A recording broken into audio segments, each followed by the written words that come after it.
Hello beautiful soul! Welcome back to my channel. This is Mei Chang Ame from Japan, Kabayan.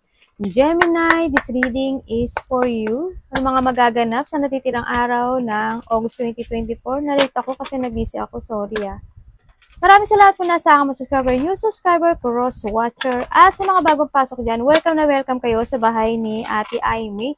Maraming salamat din sa nakataba ng puso niyo mga comments. At sa mga nagpa-personal reading po, maraming salamat po. Kung gusto po na personal reading at energy nyo lang talaga ang gusto nyo makuha natin, all the details po is nasa baba po ng video na ito. This is a general reading, Kabayan Gemini. Kunin mo lang ang sayo at itapon ang hindi naman talaga para sa iyo. Maaring ito isa vice versa, maaring energy mo, energy ng person mo, o energy ng malapit sa puso mo. Maaring nangyayari or mangyari pa lang. Use your intuition, luwakan natin ang ating isipan. Pag hindi ito nagpit sa inyo, huwag nyo na lang ipilit.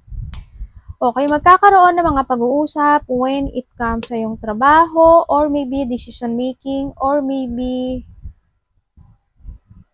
related ang sarili mo eh. Related ang money. Related ang action, movement, work, activity, yan, mga related. Parang may mga gusto kang situation na gusto mong itama, may mga sitwasyon na gusto kang i-correct, may mga sitwasyon na nanghihingi ka ng justice. Ganon. May mga ganun ako nakita. Sa nakikita ko sa'yo dito, yes, you are very kind person. Sa nakita ko dito, maka-Diyos yung iba, no? As in. Nakikita ko naman na kailangan mo daw alagaan yung sarili mo, no? You need to take care of yourself. And then, kailangan mo daw manindigan. Huwag kang manghinayang. Kasi nakikita ko yung lungkot mo. I don't know why, pero may lungkot akong nakikita sa'yo. May mga regret, may mga situation siguro na na-disappoint ka, or maybe may mga sitwasyon na nag-fail, no? May mga sitwasyon na gusto mong ipaglaban, gusto mong manindigan. Yes, kung tama, alam mong tama ka, manindigan ka, no? Maybe nagkakaroon, protektahan mo yung sarili mo, depensa mo yung sarili mo, maaari nagkaroon dito sa iba siya ng mga na-under attack, diba? Maaari may mga sitwasyon na hindi mo inasahan na nagkaroon ng dayaan, maaring ganun, kasi under attack, basta i-research mo kung ano yung under attack, ganun, alam ko yun, under attack, dayaan, yung akala mo okay siya, pero hindi pala, yung mga ganun situation, no? May mga situation, may mga challenge din sa iba, no, sa nakita ko dito. And then, yun nga, may lungkot akong nakikita siyo, may mga situation na maaring napabayaan, pabaya, mga ganyan, may mga situation, yung loneliness. Maybe it could be possibly there's a loss. Ako nakita sa iyo, no? Yan. I don't know lang kung ano yung loss na yon sa iyo, no? And then, yun nga, nandito ka sa situation mo na maaari may mga nag-backstab sa'yo, na hindi mo alam, na niloloko ka, o binabackstab ka. There's a rock bottom. Naghahanap ka ngayon ng tamang direction sa buhay mo. Yes, ang daming tanong na tumatakbo sa buhay mo. You're feeling stuck, maybe nandun ka sa situation na nakakaramdam ka ng bored, naboboard ka sa buhay mo, siguro nandito yung sitwasyon na may mga dissatisfaction talaga ako nakikita sa'yo. May mga sitwasyon din na parang nakakaramdam ka ng pain, no? Sa iba, there's a pain ako nakikita sa iba. May mga sitwasyon na there's a deep wound akong nakikita sa iyo. Yan, may mga deep wound, may mga nag-rock bottom, may mga nag-backstabbing sa iyo, may mga sitwasyon na kailangan mong balansehin ngayon, no? Nakikita yung pagiging patient mo sa ngayon, no? May mga sitwasyon na tinitiis mo may mga sitwasyon na nagtitinpik ka, no? Someone want ng may tao dito na maaaring makipagkita sa iyo, baka may mag-apology ako nakikita. Hindi ko alam kung sino siya sa buhay niya, pero may mag-a-apology ako nakikita dito, baka within 2 days ago, 2 weeks ago, 2 months ago, or 2, o paparating pa lang, no? 2 days, 2 weeks, ganyan. Maaaring paparating pala sa iba. Maaaring magkakaroon ng mga pagkikita, either mag-apology itong taon na to, or may makikita kita na malalapit sa puso. Yan ang nakikita ko dito, no? Nakita ko rin na may mga sitwasyon ako na nakita ko na on and off ang gawa mo. Hindi ko alam kung ano. Maybe you are waiting for a sign, you're waiting for something. Ang nakita ko dito. Sinasabi dito, si universe daw is nag-offer or nag-o-offer. Kasi siguro it's 4 times na, 3 times na siya nag-o-offer sa'yo, pero hindi mo ata nare-recognize, or maybe you rejected it. May mga sitwasyon daw na there's an opportunity, love life, or pagkakataon. Halimbawa, na ino-offer niya sa'yo pero hindi mo talaga napapansin. Kasi why? Maybe you are focused kung ano yung meron ka sa ngayon. Halimbawa, there's an opportunity, halimbawa sa isang halimbawa lang halimbawa, halimbawa sa isang relationship or trabaho na lang, trabaho. Relationship man o trabaho, kung ano mang, ano yan, sa'yo, ilagay mo yung sarili mo. May opportunity, may offering sa trabaho ko na, halimbawa, may nambuli sa akin, sa trabaho ko. Tapos, kahit may nambubuli sa trabaho ko, nag-i-stay ako. Diba? Kasi why? Natatakot ako. Kumbaga, naging stable na ako dun sa trabaho na yun Tapos, nabibigyan ka sa intuition mo na sinasabi sa'yo na, why not na i-let go mo ito at maghanap ka ng iba. Or maybe there's a chance na may nag-offer sa'yo na may opportunity, maaring ganun, tapos hindi mo lang nirab. May mga ganun. Kumbaga, may mga in-offer sila sa'yo na sa'yo ang taas ng pagkakataon, pero maaring hindi mo na-recognize or maybe you rejected it. Ganyan. O halimbawa, when it comes sa relationship, ilang beses mo nang nakita yung tao na yun is niloko ka or kapatid mo, halimbawa kapatid mo, kapamilya mo, kaibigan mo, kasama mo sa trabaho, ganyan. May opportunity na ganun ang ginawa niya sa'yo pero nanahimik ka. Pero may opportunity naman na pwede mong sabihin sa kanya yung katotohanan, di ba? Pero nanahimik ka. Yung ganun. Yun, yung mga ilagay nyo yung sarili nyo in that part na small thing, wag lang in a big. Kasi mas kailangan nyo maintindihan yung reading natin. Kaya ako rin ina-explain sa inyo. Yan, kung ano man opportunity yan, maaring hindi mo daw napapansin, hindi ka nagkakaroon ng kaliwanagan, or maybe napapansin mo siya, hindi mo lang talaga ina-actionan. No? Sa nakita ko dito. Yung iba sa inyo, siguro you are a teacher, healer, doctor, nurse, mga ganyan-ganyan, no? Or maybe magsisilbi ka sa simbahan, maaring, iba sa inyo, of course, married, iba rin sa inyo is maybe you have a servitude, alliance, magaling kayo magpayo, very understanding, yung mga ganun, ang nakita ko. No? So, nakita ko rin dito, you need to speak. No, you need to speak. Okay ka namang maging mabait.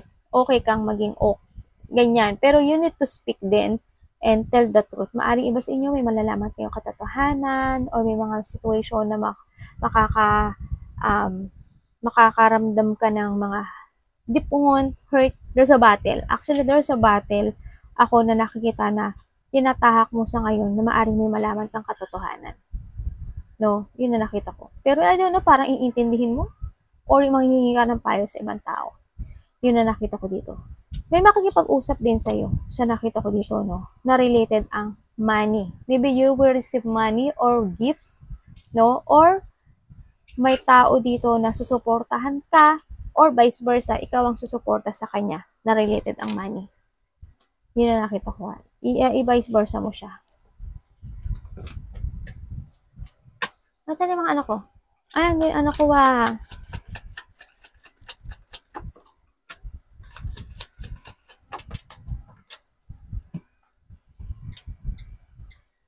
We have the toto. Bakit po? May wish come true ka daw. May mga hinihiling ka sa taas No, may mga hinihiling ka sa taas, kaso, anak, akang, yun. Hinisira na anak ko yung earphone ko. May hinihiling ka sa taas na isang wish, no, sa nakita ko to. Pero, parang yung feeling, napofrustrate ka dito. I don't know why, baka hindi mo siya nakukuha. Or maybe, nagkakaroon ka ng self-imprisonment or negative thought, maybe. Nakikita ko rin dito na either may na-confine. Hindi ko alam kung sino Maybe a mother? Ikaw? Malapit sa puso? May na-confine. May na-confine or may nagpapa-hospital. I hope wala naman na paralyzed, no? Pero may nakita akong ganun. Maaring dapas, ganyan, or maaring ikaw, baka kailangan mo pa magpa-doktor, ganyan. May nakikita ko dito na Yan, siguro nga, nagkakaroon ng mga wish come true na hindi agad-agad natutupad, no, sa nakita ko dito. Kaya parang, ang nakikita ko sa you are trapped eh. You are trapped sa isang situation. Handun yung na-stuck ka. Nagkakaroon ng restricted. You are focusing on a painful situation. Kaya sinasabi dito ni universe na you need to take care yourself. You need to love yourself. Okay? And then, sinasabi rin dito na may mga dinidaydream ka, actually, may mga ini-illusionan ka, and you need to be patient to make a choices. Kumbaga, you have a choices in life sa iba sa inyo, so yan, kumbaga, you need to trust to your intuition to make a decisions right, syempre, be patient sa lahat ng bagay. And then, tamo 2, 2, and 7, 7, no? I-research nyo, we have the dalawang 2 and 7, 7. Sa nakita ko to. Sa nakita ko rin dito, you're still waiting for something. You're still waiting to grow, you're still waiting for a result, you're still waiting. Nagiging patient ka dito sa paghihintay na to, no? And then, nakikita ko rin dito, you're in pain. Hindi ko alam why, pero may takot sa iba. Siguro may mga situation ako na nakikita sa'yo na parang nagkakaroon ka siguro ng choices in life, or maybe may mga situation ako na nakita na gusto mong kausapin, gusto mong i-text, tawagan, pero natatakot ka, nag-aalangan ka, maaring ganon sa iba, no? Or may mga decisions in life ako na hindi mo kayang desisyonan. Kumbaga, nahihirapan ka. Kung ano man yung desisyon na yun sa buhay mo. Parang may hinihintay ka, parang ganon. Parang yung mga sitwasyon din ako na nakikita na parang, yun nga, nagkakaroon ng, kasi takot ka sa kalalabasan nito. No? You need to face yung mga obstacle mo sa buhay mo. Face the difficult decision sa buhay mo. It's a time to make a decision. And use your mind, also your intellect. No? Kung talagang, kailangan mo, harapin yung takot mo. Yun ang pinaka-the best eh. Harapin ang takot. Kasi as long as hindi mo harapin yung takot mo, hindi natin malalaman yung resulta. And then, kung ano yung magiging result nun, at least na alam mo na panatag ka, di ba? Ganun. Kailangan hanapin mo yung sarili mo. Maaring iba sa inyo, mayroon na kayong relax sa buhay nyo, mayroon mga tao na kayo na ayaw niya kausapin, maaring ganun, no? Sa iba sa inyo. May mga sitwasyon talaga ako na nakita na nakakaramdam ka raw ng lungkot. No? May mga sitwasyon na nanghihinayang ka. May mga sitwasyon na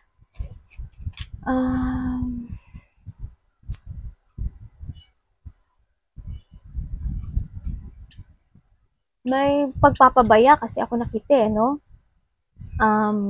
Nakapokus ka sa situation na lungkot sa ngayon, and then, ang sinasabi dito, you need to move on, and you need to create yourself again and focus, no, sa nakita ko dito.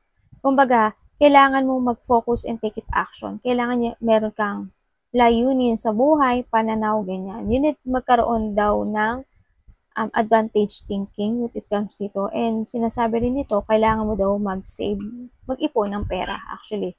Kumbaga, handun yung part na, kumbaga sinasabi ka nila, nasa huli ang pagsisisi. No? Yan. May mga situation din ako na binalyo mo, pero nasayang, natapon, nanghinayang, na-fail. Meron din akong nakita sa iyo na mga ginawa kang situation sa iba, pinikwahan nyo sa inyo sa iba, na ginawa nyo, pero ang kinalabasan is pinagsisihan nyo. Halimbawa, may tao akong masyado akong pinahalagahan. Diba? Pero kinalabasan nun, at the end, nag-fail. O kaya, halimbawa, when it comes to money, hindi ko inisip na gastos ako ng gastos, hindi ko inisip yung future ko. At the end, nalaman ko, mali pala yung ginawa ko. Diba? Yung mga ganong situation. Kung ano man situation ito na nakita ko na nag-fail, nalungkot ka, nag-regret ka, na-disappoint ka, relationship man yan, pera man yan, career man yan, friend mo man yan, family mo man yan, kasama mo man sa trabaho yan. Yung mga ganong situation ako na nakita sa'yo. And then ngayon, you need to create yourself again. No? Again. At huwag kang mag-focus doon sa mga nawala na tapon na. Huwag kang manghinayang. No? You need to move. Kailangan mo dito ng lakas at tapang ng loob. No? Kailangan mo ng tiwala sa loob. You need to jump to your passion. No? You need to take a risk. Kailangan mo sumubok at kailangan mong panindigan yung mga dapat. Kung tama ka, panindigan mo. Put boundaries. Ang nakita ko dito, kasi nakita ko may mga tao na ayaw ka. May mga tao rin na protektahan mo yung sarili mo para sa kanila. Yun na lang ang masasabi ko sa'yo. Yan, you need to be strong. And then, huwag mo ipapakita na mahina ka. Oo, yun na nakita ko sa ito. Kailangan ipakita mo na kaya mo manindigan na kung alam mong tama ito. And then, put boundaries. And then, basta, huwag kang magpakita ng kahinaan. Kasi as long as nakikita nilang mahina ka, as long as na aanuhin ka nila, sasakmalin ka nila. Diba? And then, sinasabi rin dito, manindigan ka. Kung alam mo nasa tama ka, panindigan mo. Dito, mag-action ka raw. Kung anong sitwasyon ang gusto mong panindigan sa buhay mo. Kung ikaw, maninindigan ka na hindi na ako makikipag-usap dito.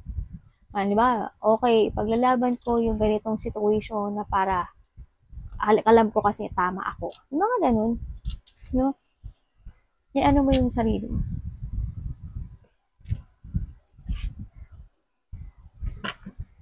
Hindi mag-apology. Maybe makareceive ka raw ng makaka-receive ka ng text message dito. Or maybe, iba sa inyo naka-receive na.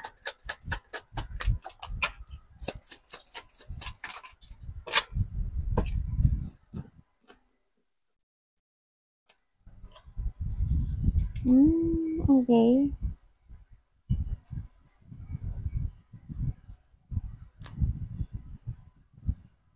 Mayroon ako na sitwasyon dito na nakikita na sinasabi niya dito na naging tanga ka. Hindi ko alam pero parang naging tanga ka. Nakita ko rito na parang handun din yung kung i-receive mo daw yung offer sa'yo ng taas. Kung anong offer ito, opportunity man to, kung i-receive mo daw itong opportunity na ito, kung na-i-receive o ni-receive, or, ano ba Tagalog nito? Halimbawa, may nag-offer sa'yo. Kung i-receive mo daw ito, magkakaroon daw ng financial growth, there's a lack, ako nakikita sa'yo. Kumbaga, magkakaroon siya ng improvement when it comes to your finances. Diba? Magkakaroon daw ng ganun. Kumbaga, magkakaroon ng mag-i-end na yung hardship na meron ka sa ngayon. So, nakita ko dito. Kung ano man ito, may mga sitwasyon ako na ma-accept mo. But ang nakikita ko dito, may tao dito na pwede siyang, may taong matigas ang puso, or maybe ito yung tao na parang may kalupitan, or may tao na sa tingin ko controller, tao na naghahari-harian. Yan, mga ganon ang nakikita ko. And they avoiding something They avoiding something. I don't know, avoiding related ang money, related ang trabaho, kung ano man ito. Basta may ina-avoid siya. So, nakita ko dito. And then, nakikita ko dito yung pagiging tanga mo. Pagiging tanga mo no? Yun ang nakikita ko. Maaaring sa iba dito, nangyari na to. Sa iba dito, baka hindi nyo napapansin, ganun na nangyayari sa buhay nyo. No? You need to focus dito sa situation na to. Halika nga dito, ikaw talaga, ang kulit mo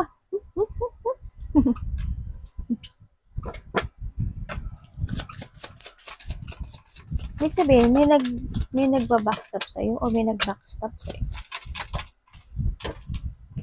Anak! Akang, yo. Nga. Ang bango-bango naman ang bibigyan ko. Diyan ka. Ay, sorry. Sorry na, mami.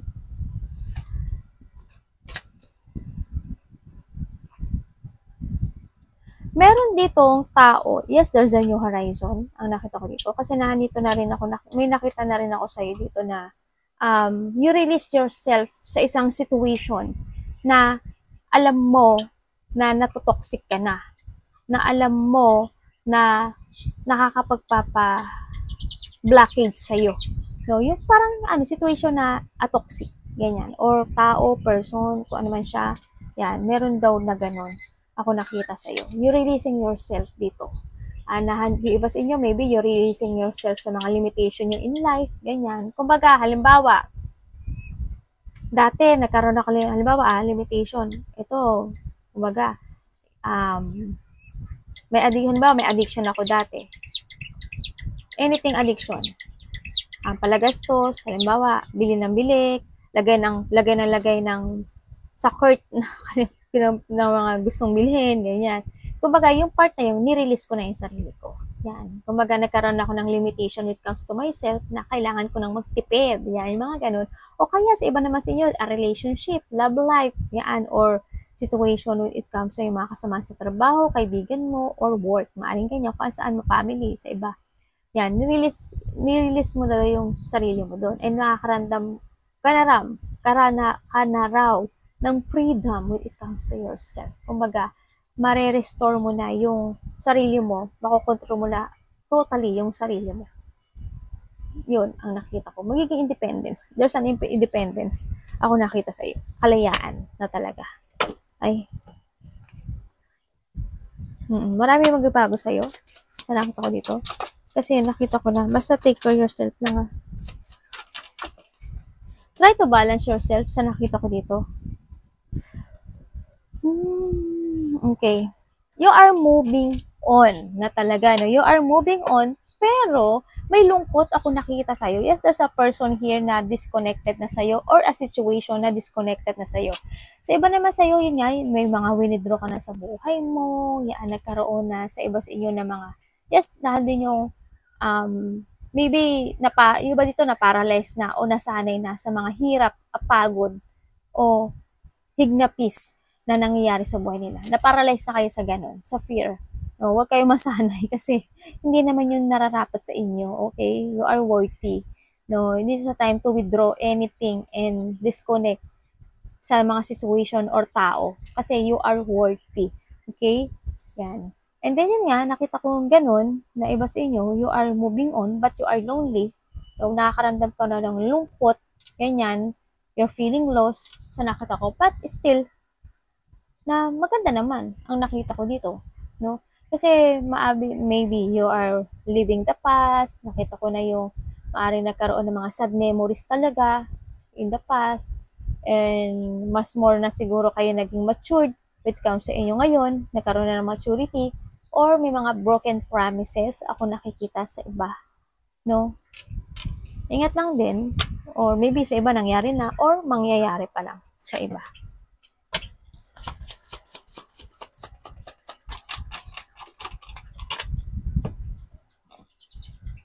Wow, hindi na talaga yung enlightenment, yan. Ang sinasabi dito,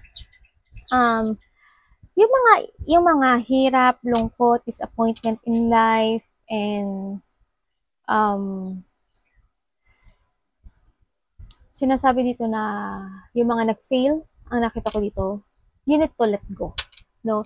You need to let go the past because it's done, and it's over na rin, and this is a time to awake.